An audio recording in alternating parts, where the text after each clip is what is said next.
Hi, welcome to the InterAxis channel and interaxis.io. Today I want to talk a little bit about why I think digital assets and crypto will make it. Now, this is not any sort of endorsement on the price of crypto assets, on the price of Bitcoin or ETH or DeFi or anything like that. I don't know what's going to happen to the price, to the values, and I don't speak to that.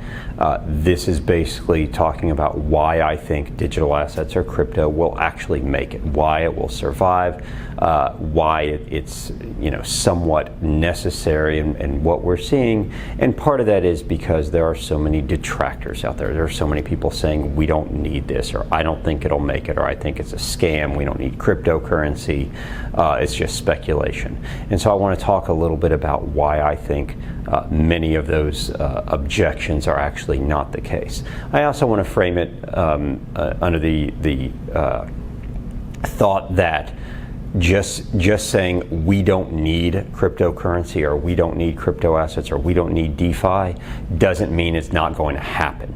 We didn't need the internet and somehow we all use it. We didn't need it till we found out we needed it. Our world was just fine without the internet.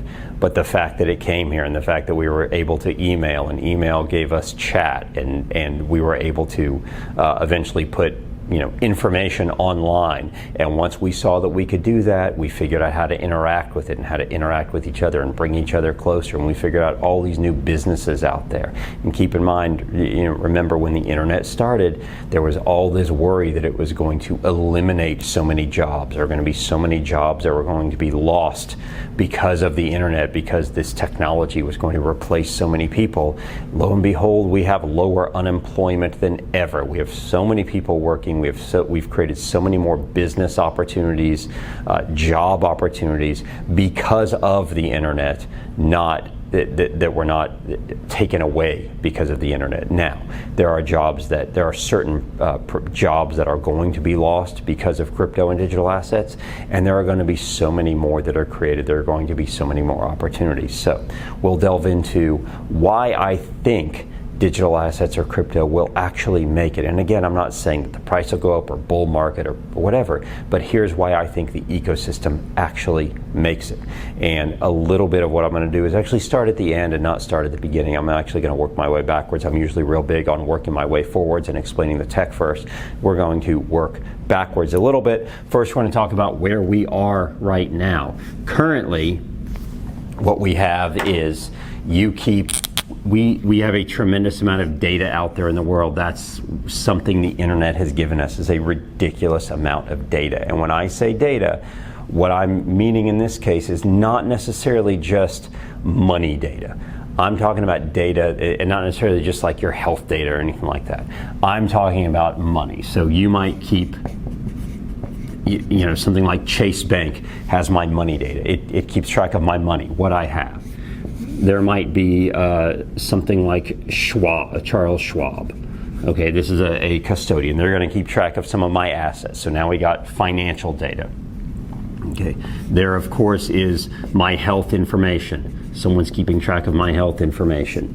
There is Amazon, Google, right? Amazon's keeping track of what I've bought, not only books, but everything we've bought in the last however many months. There's Google, which of course probably knows where I am all the time and what I'm saying. They're probably listening to this video right now, and it's probably going to be posted on one of their platforms that we call YouTube. Okay, there is so much data out there to be had, even with governments. Okay, so I live in a county called Harris County here in Texas. Harris County is the one that keeps track of the fact that I own my house and I own my car and I pay taxes to them.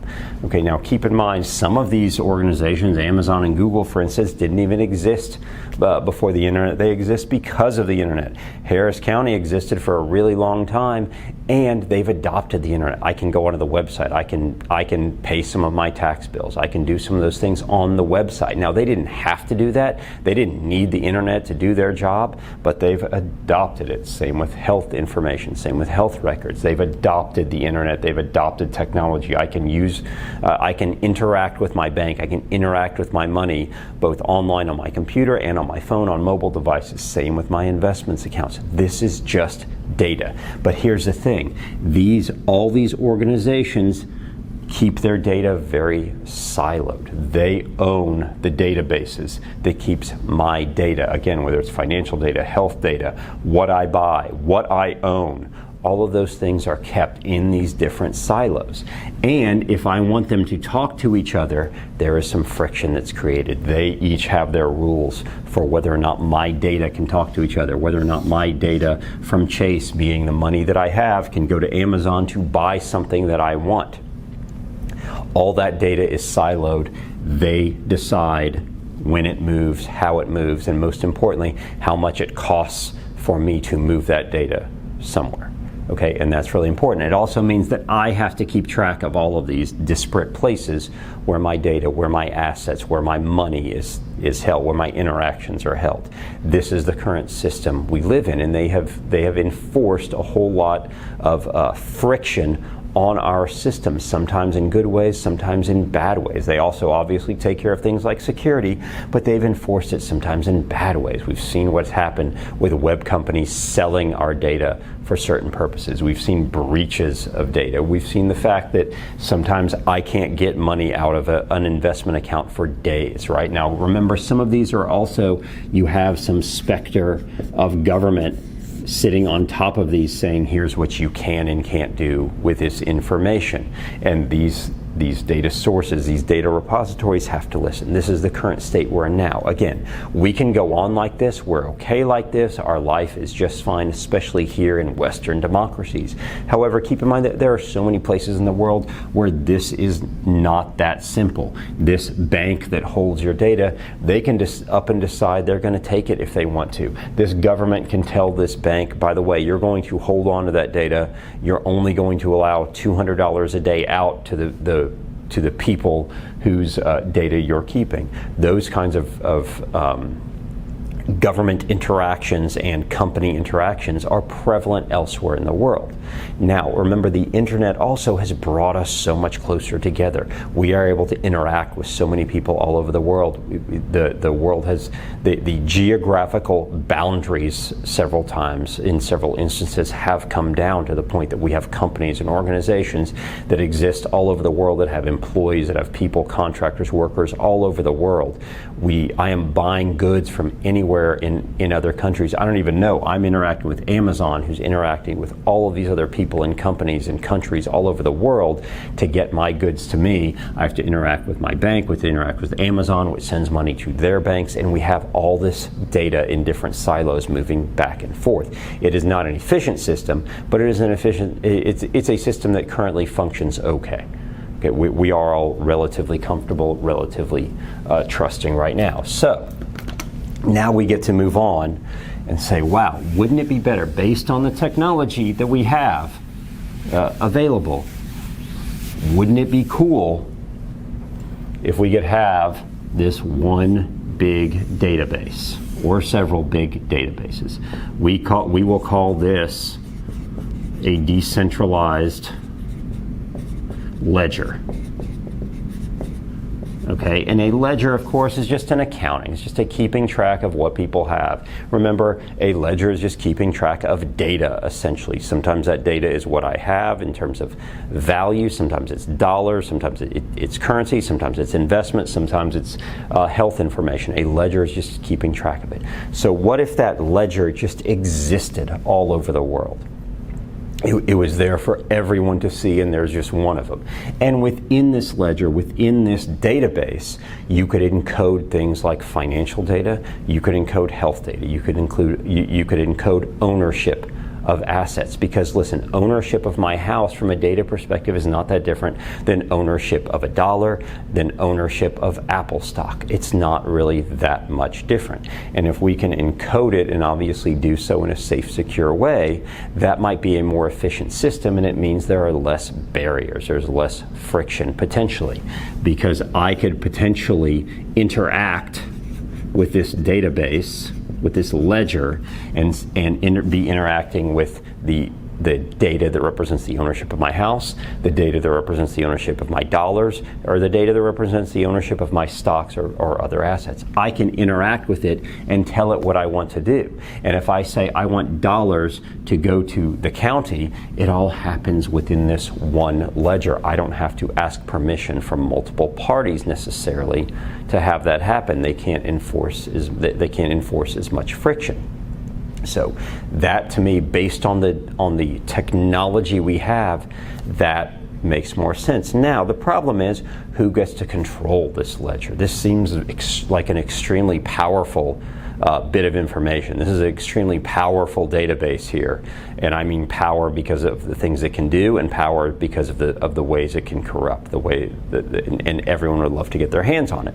So we can't allow one government or business or entity or company to have their hands to completely control this. So in an effort to keep this database, we have to give it to the public. We have to allow it to be relatively public. We have to allow others to be able to interact with it.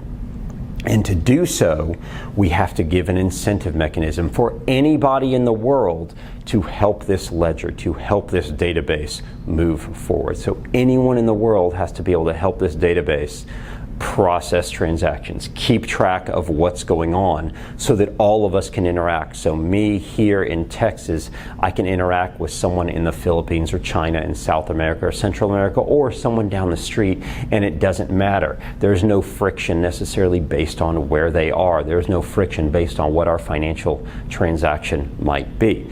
But in order to do that, we have to allow others, we have to allow anybody, we have to give an incentive mechanism to process transactions. We say, okay, we need all these disparate people, groups, whatever they are, to be able to help process transactions.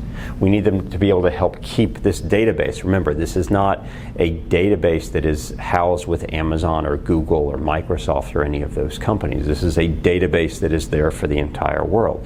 So if we have this database, this store, this ledger of information all over the world, we need people to be able to keep this database moving, keep those transactions flowing. Now, in order to do that, we have to give them some incentive to do that. This is not a job anyone's going to do for free. Now, the incentive to get them to process transactions, to keep the ledger, for anyone to jump on and do that, that incentive can't be $1, right? Because if the incentive is $1, if the incentive is Apple stock, then you go back to those centralized silos, because dollars are kept in something like a bank or a government. Okay, Apple stock is kept with Schwab. We can't go back to that and ask and have that be the incentive for these people to process transactions, because then we have the friction again. Then the banks, or then the investment companies, and then the governments control that. And that's where the power is. You have a point that can break, and we don't want that point that can break. So you have to create something. You have to create a new incentive system that is native to this ledger. And that new incentive system can be Bitcoin, it can be ETH, it can be several other what we call cryptocurrencies, crypto assets that we're giving as incentive. We're saying, hey, people of the world, you need to keep this ledger. We need to keep this ledger going so that all of us can interact, so we can lower some of the friction, lower some of the fees. Now, I know people are going to say, but wait a minute, transactions on the Ethereum blockchain are so expensive right now, it's so hard to do, and we know that. We have to get there. We have to iterate through some of these processes to get there, but this is kind of the end goal. We have this world database, and we're giving this incentive structure for people to keep it going, and that incentive structure, in a sense, becomes its own financial system. It becomes its own source of financing. So when we are giving incentive to people to keep this database up, to keep it safe, to keep it secure, to keep it open and accessible, that incentive structure, again, cannot go back to the same systems we've been using. It has to be a new system that is native to this. Now, once I can keep track of my assets, of my data on this database, now I can do other things to it. So not only can I buy something, not only is there a payment necessarily going back and forth from me, from my data here to someone else's data, But now I can lend that person or that company money. I can just utilize, manipulate, or interact with this database and say, take some of my bits of data and lend it to this person over here. And we're just telling the database to go do that. Now, there needs to be some sort of code that does that. We call that a protocol. And there has to be an incentive mechanism for people to keep up this protocol, right? So we go back to either this incentive or some other native incentive system. So what you can see that we're doing is we're building this database, we're allowing each other to interact, we're taking away some of the friction and some of the fees, but we have to create these incentive mechanisms so that people will continue to help us process these transactions, build new opportunities for transactions that many of which essentially mirror what we've been doing for so long, but taking away the fees and the friction that come when we have siloed databases, when we unsilo, when we can take that data out of those silos and allow it to flow freely because it's all, or most of it is staying within this decentralized ledger, this database that exists all over the world. Once we do that, we have to give an incentive mechanism for people to keep it up, but that is what allows us to more easily and succinctly and efficiently transact with the world as it has become, the world that the internet has given us, which doesn't mean necessarily some sort of metaverse world. What it means is the fact that I am now closer, able to chat with, able to have video chats with, able to interact financially with people from anywhere in the world, and our money and our assets and our data should mirror that. It should not, we should not continue to have these arbitrary silos of data that make things inefficient, that make things inefficient from a friction standpoint and from a fee standpoint, from a money standpoint. So this is why I think that digital assets, crypto, decentralized finance will make it, because it is a natural evolution, because we had all these siloed databases. We figured out how things work, we figured out how money is going to flow, and what applications we're going to use, how we're going to interact now that we're all so connected all over the world via the internet. Now we're going to make our data match that. Now we're going to take away the barriers. We needed those barriers. We needed companies to spin up and to create those silos of data and then create the in-between. Now we kind of know what that looks like, and we can take away all those barriers between the silos, move it all up to this big database, and now we just have to give an incentive for people to keep it up. So it's not all speculation, right? When I buy a token that represents a protocol that keeps us up, it's not speculation. We know people want to lend money to each other. We know that happens. You know how I know? Because banks are extremely profitable, because banks have been around so long, and that's their business, is take my money and lend it to somebody else. We know exchanges work. I know that because there are so many exchanges. So this is just now taking that same information, taking that same process and moving it up to a database, to this ledger that we all keep. We just have to change the incentive structure a bit. Again, crypto digital assets in that sense overall is not a speculation. I'm not saying the individual tokens aren't speculating. I'm not telling you that everyone should go buy crypto because it's all going to go up. This is not talking about the price of any particular crypto asset, digital finance, decentralized finance digital asset. This is talking about the system overall. The system makes sense. It is a natural evolution from a technology perspective of things we have already been doing, and now we have the technology to move it up a level to where everyone in the world can participate in keeping this database safe, secure, moving forward, keeping track of everyone's data. And we're just creating the incentive structures to build a similar financial system to what we have now, but using that database. So I hope that made sense. That's been brewing in my head for a while. I hope you enjoyed this. I hope you'll subscribe here to the Interaxis channel. I hope you'll visit us at interaxis.io, and I look forward to seeing you in the next video.